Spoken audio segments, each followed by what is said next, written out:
मबाट चाहिँ ठुलो गल्ती भएछ है, मैले त कमेन्टमा लेखिहालेँ। अब त्यो बोली फिर्ता लिनु पर्यो, गल्ती भएपछि त माफी माग्नु पर्यो, त्यही भएर मैले यो भिडियो बनाएको।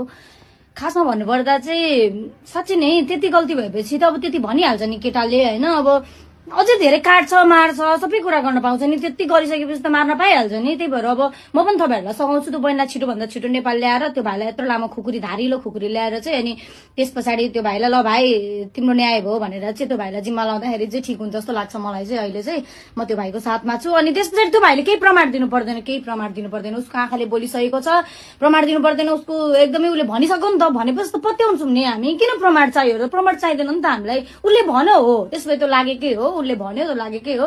अनि जति पनि नेपाली दिदीबहिनीहरू दिनमा 4वटा 5वटा हत्या भइरहेछ नि, सबै अपराधी हुन् क्या त्यो केटीहरू, सबै अपराधी हुन्। तिनीहरू मर्नै पर्थ्यो, किनभने त्यत्तिकै त बुढाहरूले मार्दैनन् नि त, त्यत्तिकै त त्यो केटाहरू त्यो लेभलसम्मको फ्रस्ट्रेट त भएनन् नि त। त्यत्तिकै मार्छन् त केटीहरू, मार्दैनन्। उनीहरूले केही न केही गरे होला र त मार्यो होला। म कस्तो गलत रहेछु क्या, म अति नै फेमिनिस्ट छु। आइएम सो सरी दाजुभाइहरू, जय पुरुष है, आजदेखि जय पुरुष।